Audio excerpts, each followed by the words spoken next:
Hello and welcome to physics mafia. तो यार आज अपन इरोडो हिटलिस्ट सीरीज का क्वेश्चन नंबर 6, जिसमें हम इरोडो का क्वेश्चन नंबर प्रॉब्लम नंबर 1.6 हम डिस्कस करने जा रहे हैं। ये प्रॉब्लम मोशन इन प्लेन फिर से 2D मोशन की ही एक प्रॉब्लम है, जो कि रिवर बोट जो प्रॉब्लम्स होती हैं उसमें रिलेटिव मोशन की एक प्रॉब्लम है। ठीक है, सबसे पहले इस क्वेश्चन को प्रॉब्लम को समझते हैं। प्रॉब्लम में दे रखा है कि एक शिप जो है वो मूव करती है along the equator. A ship move along the equator to the east with velocity V naught 30 kilometre per hour. तो हमने इस सिचुएशन को ड्रॉ करने की कोशिश करी है ना। जब हम किसी भी क्वेश्चन में, किसी भी प्रॉब्लम में अगर हम सिचुएशन को ड्रॉ कर पाते हैं तो हमारा जो मैक्सिमम जो पार्ट होता है क्वेश्चन का सोल्व करने का, वो सोल्व हो जाता है ना। वो जो मैक्सिमम एफर्ट है वो उसमें ड्रॉ हो जाते हैं और क्वेश्चन आसान बन जाता है। हमें विजुअलाइज हो जाता है कि सिनेरियो क्या है। तो वही सेम सिनेरियो हम यहाँ पर करने वाले हैं कि हमने मान लिया कि नॉर्थ साउथ ईस्ट वेस्ट की जो डायरेक्शंस हैं उसके हिसाब से जो दे रखा है कि जो शिप है वो तुम्हारी 30 किलोमीटर पर आवर की स्पीड से वी नॉट जो स्पीड है, velocity of ship V S जिसको हम बोल रहे हैं, वो वी नॉट तुम्हें दे रखा है राइट साइड में। ठीक है, ईस्ट की साइड में दे रखा है, टुवर्ड्स ईस्ट। तो ईस्ट की साइड में इस स्पीड से ये शिप जा रही है। साथ ही साथ दिस साउथ ईस्टर्न विंड, जो ये मीनिंग है इस वर्ड का साउथ ईस्टर्न, है ना। हम बोलते हैं कि विंड किधर से चल रही है, हम बोल रहे हैं कि यार ये तो साउथ से विंड आ रही है, बोलते हैं।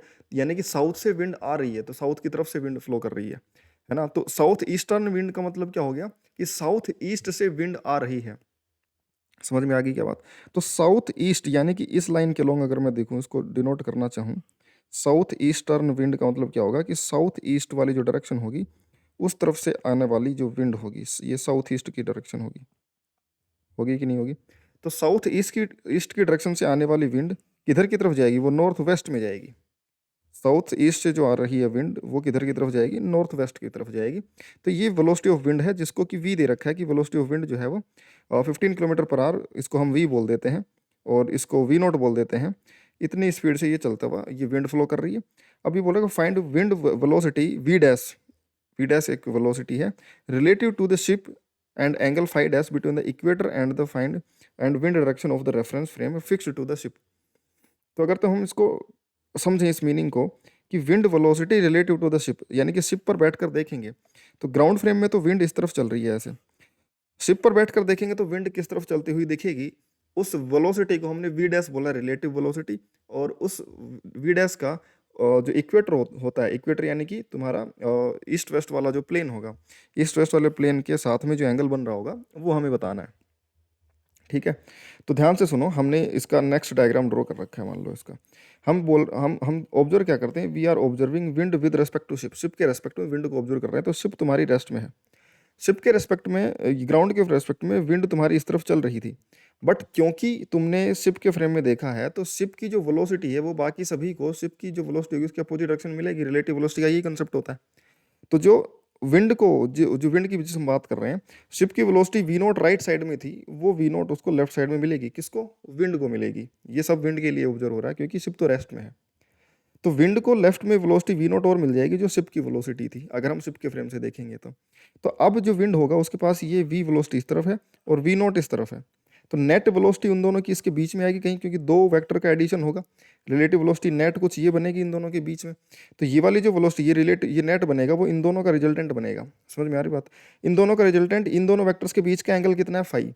तो दो वेक्टर्स हैं जिन दोनों के एंगल बीच का एंगल है फाई, तो उनका रिजल्टेंट निकालना है। तो हम क्या लिखेंगे, A square plus B square plus 2ab cos theta, theta की जगह फाई रख देंगे। समझ में आ गई क्या बात। हमें 5 दे रखा है, ए दे रखा है 30 और बी दे रखा है 15, यानी कि वी और वी डैश, वी और वी नोट दोनों दे रखे हैं। तो वी डैश जो relative velocity of wind with respect to ship जो होगी वो हमें वी डैश की वैल्यू पता चल जाएगी। और इसकी जो इक्वेटर यानी कि ईस्ट जो वेस्ट तुम्हारा जो एक्सिस है, ये जो प्लेन है, इसके साथ में जो एंगल है उसको फाई डैश बोले या डेल्टा बोले, वो हमारा एंगल डेल्टा या फिर फाई डैश जो हमें बताना है। अब या तो हम सीधा ही बोल दें कि भाई दो वेक्टर इन दोनों का रिजल्टेंट निकालना है, इसके रिजल्टेंट का फॉर्मूला लगा दो, V square plus V naught square plus 2 V into V naught into cos phi. या फिर हम सिंपल फॉर्मूला से दोबारा से लिख लें इसको कि velocity of wind with respect to ship जो होगी वो velocity of wind minus velocity of ship होगी। और इसको लिख देंगे, माइनस को तो प्लस लिख देंगे, माइनस को अंदर ले जाएंगे तो plus minus velocity of ship, और ये बन जाएगा माइनस वी नोट। हमने वी और वी नोट बोल रखी है, इसको वी बोल रखा है और वी एस को वी नोट बोल लिया अपन ने। तो ये हम इसका रिजल्टेंट अब निकालेंगे। ये वी डैश नई relative velocity of wind with respect to ship को वी डैश बोला है, तो इसका ये वेक्टर है वो इन दोनों वेक्टर का एडिशन है, वी और माइनस वी नोट, ये वी वेक्टर हो, ये माइनस वी नोट है, इन दोनों के बीच का एंगल है फाई। इन दोनों का रिजल्टेंट बनेगा V square A square plus B square plus 2ab cos theta, जैसा फॉर्मूला लग जाएगा, थीटा तुम्हारा फाई बन जाएगा। तो वी पता है 15 और वी नोट पता है 30, ये दोनों यहाँ पर रख देंगे और फाई की वैल्यू 60 डिग्री। इस पूरे इक्वेशन को सोल्व करके जब कैलकुलेट करेंगे तो जो वी डैश बनेगा तुम्हारा रिलेटिव वेलोसिटी का जो वैल्यू बनेगा वो 15√7 किलोमीटर पर आवर बनेगा। इसको √7 की वैल्यू जब रखेंगे तो ये 40 किलोमीटर पर आवर के आसपास आ जाएगा। 40 kmph मतलब 40 किलोमीटर पर आवर। तो ये रिलेटिव वेलोसिटी की मैग्नीट्यूड होगी 40 किलोमीटर पर आवर के आसपास। अब इसके साथ में हॉरिजॉन्टल के साथ एंगल भी पूछा है, तो एंगल क्या लिखेंगे? इसको लिखने के लिए क्या करते हैं कि ये जो वेक्टर है इसको दो पार्ट में ब्रेक कर देते हैं, एक वाई एक्सिस में एक एक्स एक्सिस में, यानी कि नॉर्थ में और वेस्ट में। तो वी का वाई डायरेक्शन में कॉम्पोनेंट अगर ये एंगल फाई है तो वी साइन फाई बन जाएगा और इधर वी कोस फाई बन जाएगा। तो मैग्नीट्यूड वाइज देखूंगा तो इधर तो वी साइन फाई और इधर की तरफ वी नॉट ए मैग्नीट्यूड है वेक्टर का। समझ में आ गई बात? ये माइनस वेक्टर के लिए लगाया जाएगा, है ना, वेक्टर लगाएंगे तो माइनस लगेगा, अदरवाइज मैग्नीट्यूड तो वी नॉट ही रहेगा ये। तो इधर की तरफ वी नॉट प्लस वी का इधर की तरफ कॉम्पोनेंट और आएगा वी कोस फाई। तो अगर मैं ध्यान से देखूंगा तो इन दोनों का रिजोल्व करूंगा नॉर्थ साउथ और ईस्ट वेस्ट में, तो नॉर्थ डायरेक्शन में वी साइन फाई है और एक्स डायरेक्शन में वी कोस फाई प्लस में वी नॉट, इतना वेक्टर है। इन दोनों का रिजल्टेंट ये वी डैश था। समझ में आ गई बात? अच्छा, ये एंगल जो डेल्टा है फाई डैश है ये हमें कैलकुलेट करना है।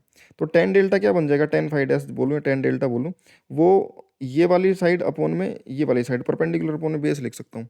यानी कि इस वाली साइड ये जो वी साइन फाई है उसके बराबर ही ये वी साइन फाई होगा। तो इस वाले ट्राइंगल से बोल सकता हूँ कि ये वाई अपॉन में एक्स, यानी कि वी साइन फाई अपॉन में V nought plus V cos phi. तो ये टेन डेल्टा आ जाएगा वी साइन फाई अपॉन में V nought plus V cos phi.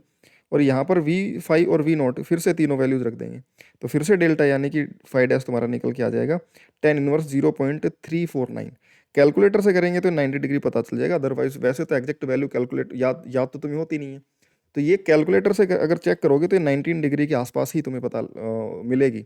But हमारे सिलेबस में अगर जिस तरीके से जेई में कोई क्वेश्चन आएगा तो वो ये बताएगा नहीं कि भाई, वो ये नहीं पूछेगा कि 90 डिग्री है कि कितनी, या तो फिर वो वैल्यू इस तरीके से देखेगा कि जैसे 30 डिग्री से छोटा एक ही ऑप्शन हो, क्योंकि 30 डिग्री पर जो 10 की वैल्यू होती है उससे छोटी वैल्यू आएगी, तो उससे छोटा एक ही ऑप्शन हो 19 डिग्री।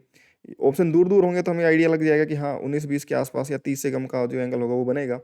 या फिर अगर पास पास ऑप्शन होंगे तो फिर वो इसी तरीके से ऑप्शन दे देता है जनरली कि भाई इतना एंगल बनेगा, तो ये वैल्यू 19 डिग्री के आसपास बनेगी। ठीक है, तो आई होप कि तुम्हें क्वेश्चन समझ में आएगा।